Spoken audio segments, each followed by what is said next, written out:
welcome back to my channel. If you're new here, my name is Shelly and I upload new videos every few days just on healthy lifestyle tips, the keto diet, the gluten-free diet, etc. Anyways, let's get into today's video. We are going to be talking about how I reduced my bloating and my stomach fat significantly, and I just want to share the tips that got me to where I am today with you guys. So let's get into it. So the first tip that I want to talk about is getting a good probiotic. This is the one that I use and I got it at Sprouts. It's in the refrigerated section. Probiotics, basically, if you don't know, are healthy, good bacteria, and they really just help with your digestion and they move things along in your intestinal tract. So I would highly recommend getting one of those and taking it daily at least once. You can take it after every meal, but I try and just take it in the morning because I remember when I take all my other vitamins. So that is the first tip. So the next tip that I have for you guys is to either try the keto diet, or if you think that's too much and that's not something you want to do, try and eliminate processed foods or cut back on processed foods and carbs and very sugary foods. And you should see an improvement if you significantly try and at least cut those foods in half, because carbs and sugars are high inflammatory foods and they cause you to bloat. So that should help you significantly. And if you do try the keto diet, you will probably see double the results of your stomach deflating pretty much, because that is what happened to me. I was extremely bloated. I'll try and insert pictures. I'm kind of new at this whole editing thing. If I can't, then go to my other videos or on my Instagram, which is gluten-free with Shelly. You can see like before and after photos of how bloated I was before. The third tip that I have for you guys is to try and either log what you're eating and how you feel after, or just try and make a mental note of when you are bloated and what you ate prior to that, and then try and eliminate whatever that food was and see if your bloating is reduced, because you may have a sensitivity to something you're eating, or you just may get bloated from eating a lot of carbs and sugar like I do, or you might have a dairy problem or a gluten problem. It's all endless, but if you don't try and figure out what's causing the issue, then it probably won't get improved, and it's just worth logging it or putting it in your phone to then try and get to the bottom of what is causing your bloating.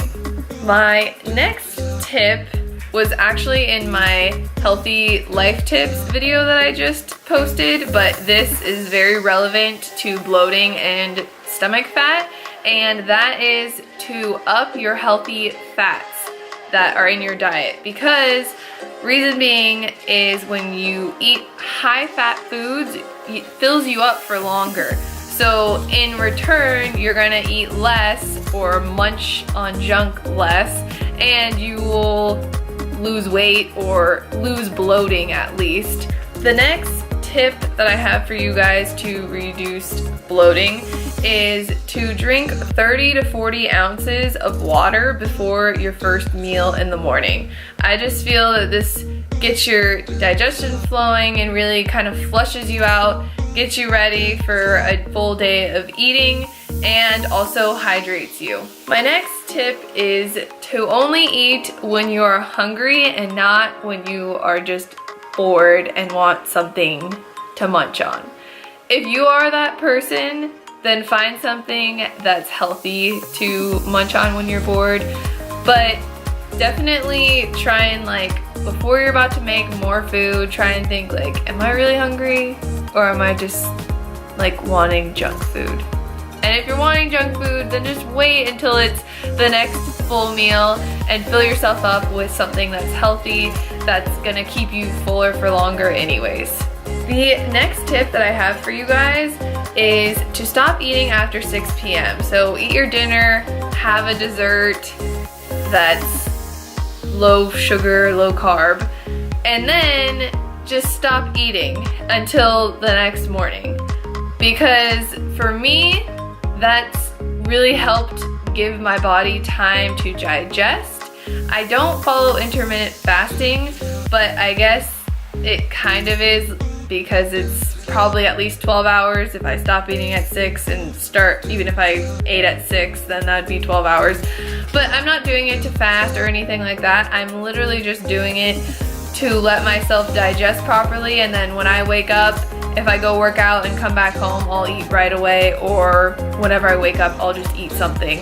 And that just has really helped me. I feel like with my bloating and my stomach fat too, because your body has time to process and digest the food, and it has time to burn fat that you have that's extra.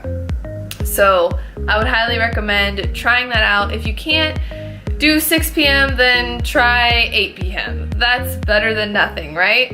If you eat your dinner late, then 8 p.m. might be a good time. At least at 10 at night, you won't be munching on candy, because that's the worst.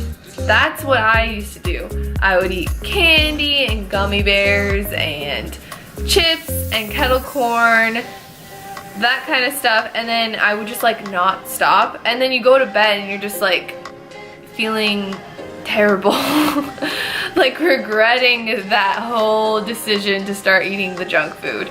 So if you just fill yourself up with healthy, fatty, good foods, then you won't want to eat all that junk. You'll just be satisfied and full and be able to process your food and just have better digestion. The last thing I want to talk about is just something that I've been doing at the gym to try and help flatten my stomach or tone my stomach, which is still a big goal of mine. I definitely don't have a six-pack or anything like that. I do have goals though. You can keep me accountable that I want to have more toning on my stomach than I do right now. So by doing that, or to support that happening, I have been trying to do planks, because planks, it's a direct like way to engage your core, because there's no planking that's not gonna engage your core. So what I've been doing is trying to do at least a minute of planking, and then I'll have a break, or I'll do like lunges or something in between, and then I'll do another minute, and then same thing, another break, and then another minute. And I've been trying the past few days to up one of them to a minute and a half or 2 minutes, but I can't do 2 minutes. That's just like, maybe I'll get there eventually. But if you can't do a minute, then start with 30 seconds, or start wherever you can, because this is gonna help you. And another thing that I've been doing and loving is cycling classes. And in cycling classes, there's so many different core engaging things that you do during them, and it's kind of hard to explain. But basically, your core, any exercise that gets your core engaged is gonna help flatten your stomach, and it's gonna help tone your stomach, and probably won't help your bloating because it's just an exercise, but that's been helping me. So I would recommend planking or doing exercises that engage your core. So that concludes my tips for reducing bloating and stomach fat. I hope this video was helpful for you guys, and I would love it if you guys would subscribe to my channel, and please follow me on Instagram as well. My Instagram name is Gluten Free with Shelly, to keep updated with daily posts on there, and I look forward to seeing you guys in my next video.